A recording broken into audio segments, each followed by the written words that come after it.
નમસ્કાર મિત્રો, આજના વિડીયોની અંદર આપણે લોહીની અંદર કોઈક અંશે બગાડ થાય તો એનો ઉપચાર આપણે કઈ રીતના કરી શકીએ અને માની લો કે આપણા લોહીની અંદર કોઈક અંશે બગાડ થાય, ઇન્ફેક્શન થાય, લોહી જામી જાય, લોહીની અંદર ગાંઠો બનતી હોય તો એને કઈ રીતના આપણે કોઈ પણ ગોળીઓ લીધા વગર આયુર્વેદિક રીતે એને દૂર કરી શકીએ, એ સમસ્યાથી આપણે છુટકારો મેળવી શકીએ। તો વિડીયોની શરૂઆત કરતાં પહેલાં મિત્રો, તમે જો ચેનલ પર પહેલી વખત આવવાનું થયું હોય તો આ ચેનલને જોરથી સબસ્ક્રાઈબ કરી દેજો, જેથી કરીને આપણે આવનાર સમયની અંદર આયુર્વેદિક ઔષધિ વિશે પણ તમને માહિતી મળતી રહેશે અને આયુર્વેદ સાથે અવશ્યપણે તમે જોડાઈ પણ જજો, જેથી કરીને આપણું આયુષ્ય, આપણું જે કંઈ સમસ્યા થાય એને આપણે આયુર્વેદ રીતે એને દૂર કરી શકીએ। તો ચાલો હવે શરૂઆત કરીએ કે આપણા શરીરની અંદર લોહીની અંદર ગાંઠો બને અથવા તો લોહીની અંદર કોઈક ઇન્ફેક્શન થાય તો એને કઈ રીતના દૂર કરી શકીએ। સૌથી પહેલાં તો લોહીની અંદર કોઈક અંશે બગાડ થાય તો આપણને કઈ રીતના ખબર પડી શકે કે આપણા લોહીની અંદર કંઈક ને કંઈક અંશે ઘટ થઈ રહી છે અથવા ઇન્ફેક્શન થયું છે। તો સૌથી પહેલાં તો આપણું જે બ્લડ પ્રેશર છે એની અંદર વધારો થઈ શકે, હાઈ બીપીની સમસ્યા તમને થઈ શકે। બીજા નંબરે છે મિત્રો, તમને ચામડી પર કોઈક ને કોઈક અંશે નાની નાની ફૂલ્લીઓ, પરુવાળી ફૂલ્લીઓ, ડાઘ, ડબ્બા, એ બધું સમસ્યા તમને મહિનાની અંદર, અઠવાડિયાની અંદર તમને જોવા મળી શકે।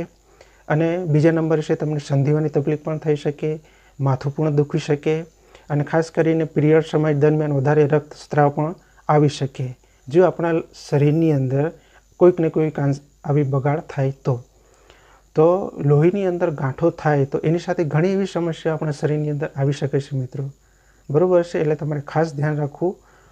જો કે એક ઝડપી એની અંદર આપણને એ બીમારી આવી ના શકે, પણ ધીરે ધીરે કરીને આપણા શરીરને એકદમ ખોખલું કરી નાખે છે મિત્રો, એ તો આપ સૌ જાણો જ છો અને સમજો પણ છો કે લોહીની અંદર બગાડ થાય તો આપણને કેટલી તકલીફ થઈ શકે છે મિત્રો।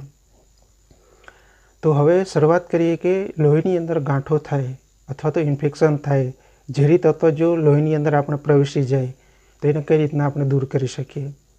તો આ વિડીયો તમે ધ્યાનથી સાંભળી લેજો અને તમે ઘર બેઠા જ તમે ખૂબ સરળતાથી એનો ઉપચાર પણ તમે કરી શકશો।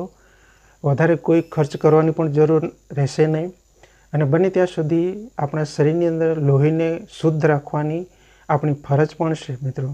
હવે સૌથી એક પ્રેક્ટિકલી વાત કરી લઈએ તો બાયોલોજિકલ ભાષાની અંદર આપણે લોહીને પ્લાઝમા તરીકે પણ ઓળખીએ છીએ। એટલે એની અંદર પાણી છે, પ્રવાહી છે, પ્રોટીન છે, કાર્બન ડાયોક્સાઇડ છે, એ બધું હોય છે, મિક્સ હોય છે। તો એક તો લાલ રક્તકણ અને સફેદ રક્તકણ, બરાબર છે। તો એના લીધે આપણા શરીરની જે લોહીની અંદર જે ઘણી વખત આપણે જાણીએ પણ છે, જોઈએ પણ છે, ઘણી વખત સફેદ રક્તકણ હોય છે એ ઘટ થતી હોય, લાલ રક્તકણ એ પણ ઘટી જતા હોય છે મિત્રો।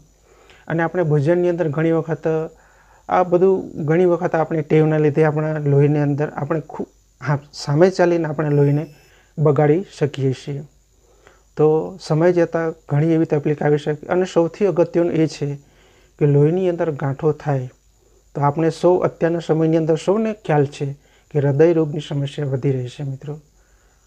તો એવી બધી સમસ્યાઓથી આપણે છુટકારો મેળવવો હોય અને લોહીને શુદ્ધ કરવું હોય તો એને કઈ રીતના કરી શકીએ। જો કે બજારની અંદર આપણને અનેક બીમારીઓ છે પણ એની દવાઓ પણ મળે છે, પણ મોટે ભાગે એ ગરમ દવા હોય છે મિત્રો।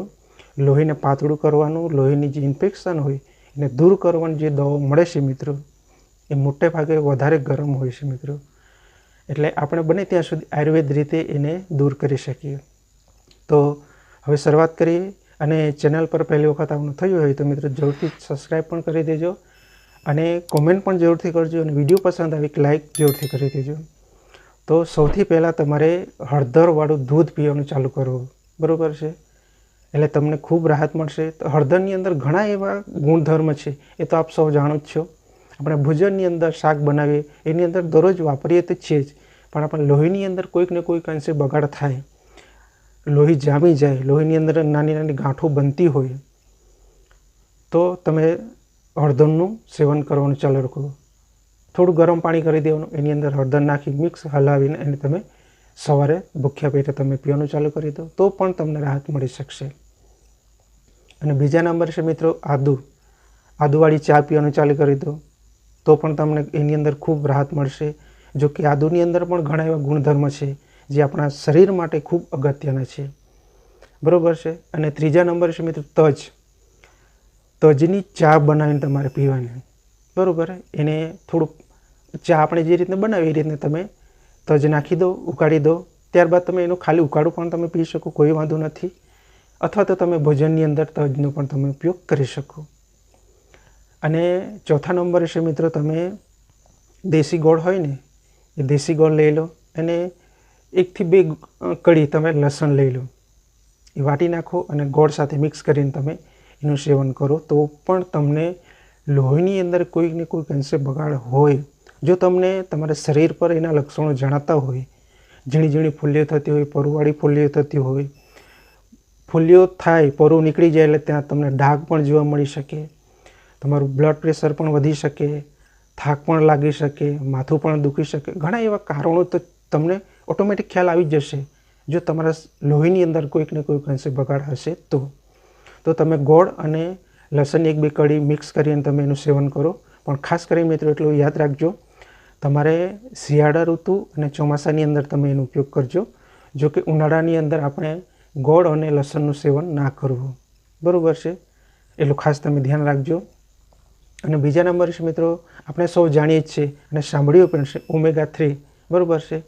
એટલે કદાચ તમે માછલી જો ખાતા હોય તો માછલીનું પણ તમે સેવન કરી શકો। માછલીનું તેલ એ શરીરની અંદર જે આપણા લોહીની અંદર જે ઝેરી તત્વો હોય ને મિત્રો એ દૂર કરવાનું પણ કામ કરી શકે છે, એટલે તમે માછલી પણ ખાઈ શકો છો, માછલીનું તેલ પણ તમે ખાઈ શકો તો પણ તમને ખૂબ રાહત અનુભવ મળી શકશે।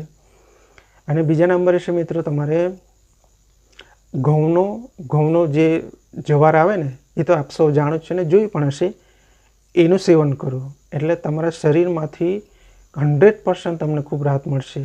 એક તો શરીરની જે આપણા લોહીની અંદર જે ગાંઠો હોય, ઝીણી ઝીણી કદાચ તકલીફ થાય તો એની અંદર પણ તમને રાહત મળશે, અને લોહીની અંદર ઝેરી તત્વ જે હોય તો એ પણ પરસેવા દ્વારા બહાર થઈ જશે, એટલે એની અંદર પણ તમને ખૂબ રાહત તમને મળી શકશે।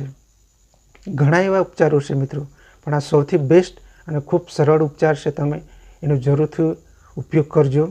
અને ખાસ કરીને વરિયાળી અને સાકર એને સરખા ભાગે 1 ચમચી વરિયાળી અથવા 2 ચમચી વરિયાળી તમે લઈ લો, એને થોડું વાટી નાખવાનું અને એની સાથે સરખા ભાગે તમે સાકર લઈ લો, એને મિક્સ કરીને તમે દરરોજ અથવા 2 દિવસે અઠવાડિયાની અંદર તમે ઈચ્છા અનુસાર તમે સેવન કન્ટિન્યુ કરતા રહેજો, એટલે તમને લોહીની અંદર કોઈ પણ પ્રકારની તકલીફ હશે મિત્રો એમાંથી 100% તમે બહાર થઈ જશો। એટલે તમારે વધારે કોઈ હેવી, વધારે કોઈ ડોઝવાળી, વધારે ગોળીઓ લેવાની પણ જરૂર ના પડી શકે, એટલે આપણે મોટી બીમારીઓથી આપણે બચી શકીએ। મોટી બીમારી કઈ કહેવાય છે? હૃદય રોગ। જો મિત્રો લોહીની અંદર બગાડ થાય, કોઈ પણ પ્રકારની ઇન્ફેક્શન થાય તો હૃદય રોગ થવાની શક્યતા વધી જાય છે મિત્રો, એનું ખાસ ધ્યાન રાખજો। અને આટલા ઉપચારમાંથી તમે કોઈ પણ એક ઉપચાર તમે અવશ્યપણે કરજો, અથવા તો અઠવાડિયાની અંદર 1 દિવસ કરી શકો તોય પણ કોઈ વાંધો નથી, મહિનાની અંદર તમને જે ટાઈમે તમને ઈચ્છા હોય એ ટાઈમે તમે આટલા ઉપચારમાંથી કોઈ પણ એક ઉપચાર તમે અવશ્યપણે કરજો। હવે રહી વાત કે આ બધી સમસ્યા થાય, લોહીની અંદર બગાડ થાય, લોહીની અંદર ગાંઠો થાય, આપણી ચામડી પર જાત જાતની એલર્જીઓ થાય, ઇન્ફેક્શન થવા લાગે, તો એવા સંજોગોની અંદર આપણે ખોરાક કયો લેવો જોઈએ, ફળફળાદી કયા લેવા જોઈએ એનો પણ આપણે ખ્યાલ હોવો જરૂરી છે મિત્રો। તો તમારે સૌથી વધારે તો ફાઇબરયુક્ત જો ફળ હોય ને એનું સેવન કરવાનું ચાલુ કરી દો, તો એની અંદર છે તમે ગાજરનું સેવન કરી શકો, બીટનું સેવન કરી શકો, બરાબર છે, સરગવાનું શાક પણ તમે ખાઈ શકો તો પણ તમને ખૂબ રાહત મળશે। અને ચોથા નંબરે છે મિત્રો ચોખા એટલે કયા? લાલ ચોખા, જે ભૂરા ચોખા આપણે મળે છે કરિયાણાની દુકાને તમે જાઓ એટલે ભૂરા ચોખા મળતા હોય એનું પણ તમે સેવન કરો, એની અંદર પણ ફાઇબર તમને ખૂબ મળશે, એટલે એ લોહીની અંદર કંઈક ને કંઈક અંશે બગાડ થાય એવો જો તમને ખ્યાલ આવી ચૂક્યો હોય તો તમે ગાજર, બીટ અને સરગવો અને ભૂરા ચોખાનું તમે સેવન કરવાનું ચાલુ કરી દો, એટલે તમને ખૂબ ઝડપથી તમને રિઝલ્ટ પણ તમને મળી શકશે, અને તમે ઘરે બેઠા જ આ લોહીને શુદ્ધ પણ કરી શકશો। આટલામાંથી તમે કોઈ પણ એક ઉપચાર અપનાવશો એટલે તમે પરસેવા દ્વારા જે ઝેરી તત્વ છે, ઝેરી કેમિકલ છે આપણા લોહીની અંદર, એ પરસેવા દ્વારા બહાર પણ થઈ જશે અને તમે ઘણી એવી બીમારીઓ તેમાંથી છુટકારો પણ મેળવી શકશો। ખાસ કરીને તમે સ્કિન સંબંધી કોઈ પણ પ્રકારની તકલીફ થતી હોય એમાંથી 100% છુટકારો મેળવી શકશો। અને ખાસ કરીને તમે માઇગ્રેન સંધિવાની જે તકલીફ થાય એમાંથી પણ આપણે છુટકારો મેળવી શકીએ। અને તમને બ્લડ પ્રેશરની સમસ્યા થતી હોય એમાંથી પણ તમે છુટકારો મેળવી શકશો। એટલે ઓલ ઓવર એક રીતે ગણવા જઈએ તો લોહી શુદ્ધ થશે એટલે તમામ સમસ્યા આપણા શરીરમાંથી બહાર થઈ જશે। એટલે અવશ્યપણે તમે કરજો અને જરૂરથી આપણા લોહીને શુદ્ધ રાખવું એ ખૂબ જરૂર છે મિત્રો। લોહીની અંદર જો બગાડ થશે એટલે ખૂબ તકલીફ આપણા શરીરની અંદર આવી જાય છે મિત્રો। ઘણી વખત અમારા કોઈક ને કોઈક મિત્રને આનો પ્રેક્ટિકલ અનુભવ પણ થઈ ચૂક્યો હશે। એટલે તમે ખોરાકની અંદર ગાજર, બીટ, લીલા શાકભાજીનો તમે ઉપયોગ કરવાનું ચાલુ કરી દો તો તમને ખૂબ રાહત પણ તમને મળી શકશે।